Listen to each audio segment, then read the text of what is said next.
Hello बच्चों, चलिए देखते हैं एक्सरसाइज 1.2 का क्वेश्चन नंबर 1 क्या है। Prove that root 5 is irrational number. हमें रूट 5 को इरेशनल नंबर यहां पे प्रूव करना है। इंपॉर्टेंट क्वेश्चन है, एग्जाम के अंदर स्टेटमेंट चेंज करके आ जाता है रूट 2 को, रूट 3 को, रूट 7 को इरेशनल नंबर प्रूव करो। तो आपको कोई भी नंबर अगर इरेशनल नंबर प्रूव करना है तो सेम कंसेप्ट फॉलो करना है सभी क्वेश्चंस में। क्या है वो कंसेप्ट? सबसे पहले हम क्या करेंगे, यहां पे जो भी गिवन नंबर होगा उसको रेशनल नंबर एज्यूम करके चलेंगे। अब हमने जो एजम्पशन मानी है उसको हम रॉन्ग प्रूव कर देंगे कि हमने जो किसी भी नंबर को रेशनल मानना है वो गलत मान लिया, तो अपने आप ही नंबर क्या हो जाएगा, हमारा इरेशनल हो जाएगा। ठीक है, ये कंसेप्ट काम करेगा। तो सबसे पहले हमें यहां पे रूट 5 को क्या करना है, रेशनल नंबर एज्यूम कर लेना है। तो लिखेंगे क्या यहां पे, let under root 5 is rational number, rational number. हमने इसको रेशनल नंबर मान लिया। अब कोई भी रेशनल नंबर होता है तो वो बाई न्यूमरेटर बाई डिनोमिनेटर या पी बाई क्यू की फॉर्म में लिखा जा सकता है। तो यहां पे लिखेंगे so that under root 5 is equal to किसके हो जाएगा भाई, ए बाई बी की फॉर्म में। पी बाई क्यू भी मान सकते हो, आर बाई एस भी मान सकते हो, जो भी आपका दिल करे। साथ में ए और बी क्या होंगे हमारे, ए बी आर को प्राइम नंबर, को प्राइम नंबर। ये हमारे क्या होंगे, को प्राइम नंबर। अब को प्राइम नंबर कौन से होते हैं, जिनका HCF 1 होता है, मतलब कोई भी कॉमन फैक्टर उनके बीच में नहीं होता। ओनली 2 ही फैक्टर होते हैं उन नंबर्स के, एक तो 1 होता है, एक वो नंबर खुद से होते हैं। को prime number as like prime numbers. साथ में जो न्यूमरेटर है हमारा, वो डिनोमिनेटर बी जो होगा वो नॉट इक्वल टू 0 होगा। बी कभी भी 0 नहीं होगा। ये दो कंडीशन हमारी होनी जरूरी है। बी 0 हो जाएगा तो इसका मतलब ये क्या हो जाएगा, हमारा इनफाइनाइट हो जाएगा। तो बी भी कभी भी 0 नहीं हो सकता। अब हमें क्या करना है, यहां पे क्रॉस मल्टीप्लाई करनी है। बी की रूट 5 से मल्टीप्लाई करेंगे तो क्या हो जाएगा, under root 5b is equal to A. फिर नेक्स्ट काम क्या करना है, हमें जो भी रूट वाली टर्म हो उसको एलिमिनेट करना है। इसको कैसे कर सकते हैं हम, स्क्वेयरिंग बोथ साइड करके। बस लिख दो यहां पे square both side. Both side हमें क्या कर लेना है, यहां पे स्क्वायर कर लेना है। तो क्या बन गया हमारा यहां पे, अंडर रूट 5b इसका स्क्वायर इज इक्वल टू ए का स्क्वायर हो गया। स्क्वायर की टर्म से रूट कैंसल आउट हो गया हमारा। तो यहां पे 5 एज इट इज, बी का स्क्वायर एज इट इज रहेगा, is equal to A square. ठीक है भाई। अब 5 यहां पे मल्टीप्लाई में राइट साइड जाएगा तो बच्चों डिवाइड में हो जाएगा। तो B square is equal to क्या आ गया, ए स्क्वायर बाय 5। इसका मतलब क्या है, ध्यान से समझो कि जो ए स्क्वायर वाली टर्म है वो 5 से डिविजिबल है, 5 से डिवाइड हो सकती है। ठीक है, ये चीज आपको ध्यान से समझनी है। अभी कंसेप्ट समझाऊंगा मैं इसका, बिल्कुल आपको एग्जांपल लेके। टीचर रटवा देते हैं कि भाई इस तरीके से लिखना है आपको कि ए स्क्वायर 5 से डिविजिबल है तो ए भी डिविजिबल बाय 5 होगा। बट आपको पता होना चाहिए एग्जाम्पल के साथ। थोड़ी लंबी वीडियो बेशक हो जाए, कंसेप्ट समझ में आ जाएगा। देखते हैं अभी यहां पे देखो, ए स्क्वायर कोई भी टर्म मान लो, ए स्क्वायर आपने टर्म मान ली, मान लो आपकी यहां पे है 625। एग्जाम्पल लिया मैंने।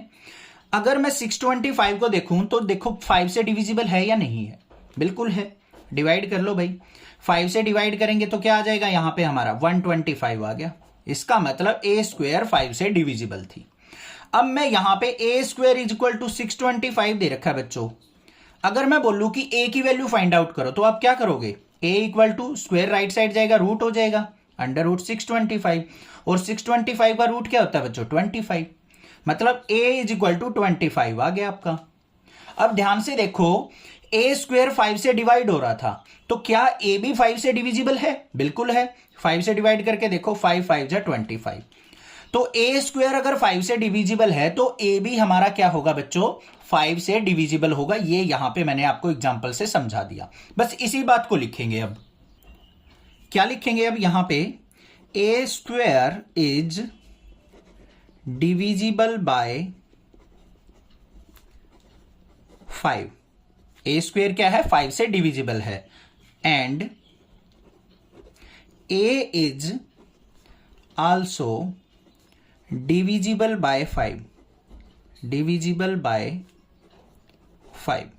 बात समझ में आ गई। एग्जाम्पल से मैंने बता दिया कि ए स्क्वायर 5 से डिविजिबल है तो ए भी हमारा क्या होगा, 5 से डिविजिबल होगा। अब आपको एक लाइन और लिखनी है, यहां पे क्या लिखेंगे, as A is divisible by 5, divisible by 5, so A क्या होगा, वो 5 का मल्टीपल होगा। मल्टीपल मतलब यहां पे कोई भी एक कांस्टेंट टर्म हम एज्यूम कर लेते हैं, और सी क्या हो जाएगा यहां पे, सी इज इंटीजर। इसको भी एग्जांपल से समझाऊंगा, डरो मत, चिंता मत करो, रटवाऊंगा कुछ भी नहीं। यहां पे क्या कहा है मैंने, देखो अगर ए हमारा 5 से डिवाइड हो रहा है तो ए को हमने क्या लिख दिया, 5 का मल्टीपल लिख दिया। 5 का मल्टीपल ही तो होगा, तभी तो वो 5 से डिवाइड हो रहा है। और सी की वैल्यू क्या होगी, इंटीजर वैल्यू होगी, कोई भी 1 2 3 4 कुछ भी हो सकती है। अब देखो हमारे पास ए इज इक्वल टू क्या आया था यहां पे, 25। तो क्या ए हमारा 5 का मल्टीपल है, देखते हैं भाई। ए इक्वल टू क्या है, 5 मल्टीप्लाई 5, ऐसे लिख सकता हूं या नहीं, 5 5 जा 25, और 5 क्या है यहां पे हमारी ए के इंटीजर वैल्यू, तो इसको ए इज इक्वल टू 5 सी भी तो लिख सकता हूं मैं। सी की वैल्यू आपकी यहां पे 1 भी हो सकती है, 2 भी हो सकती है, 3 भी, 4 5 6 7 कुछ भी हो सकती है, क्योंकि जो भी वैल्यू पुट करते जाओगे ना सी की, हमेशा वो सारे के सारे क्या आएंगे, 5 के मल्टीपल और 5 से डिवाइड भी होंगे। तो इसलिए हमने ए को क्या लिख दिया, 5 टाइम्स ऑफ एनी इंटीजर। बस ये चीज लिखनी है, आ गई बात समझ में, ठीक है। अब ये जो इक्वेशन थी हमारी, इसको मान लेते हैं इक्वेशन नंबर फर्स्ट, बस काम खत्म हो गया अब हमारा। तो यहां पे क्या लिखेंगे, put a equal to 5c in equation first. Equation number first में पुट कर दो, क्या थी, 5b स्क्वायर इक्वल टू, ए की जगह क्या पुट करेंगे, 5c, तो 5c का स्क्वायर। तो यहां पे क्या आ गया बच्चों, 5b square is equal to 5 का स्क्वायर क्या होगा, 25c स्क्वायर। क्लियर है, 5 से डिवाइड करेंगे, 5 1 जा 5, 5 5 जा 25, तो आपके पास क्या आ गया, b square is equal to 5c square आ गया। कोई दिक्कत नहीं है, c स्क्वायर को नीचे लेके आओ, मतलब ये कांस्टेंट टर्म को नीचे लेके आओ, तो यहां पे क्या हो गया, b square by 5 is equal to c square.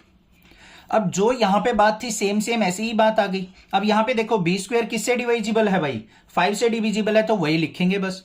क्या लिखेंगे, b square is divisible by 5, divisible by 5 and b is also divisible by 5।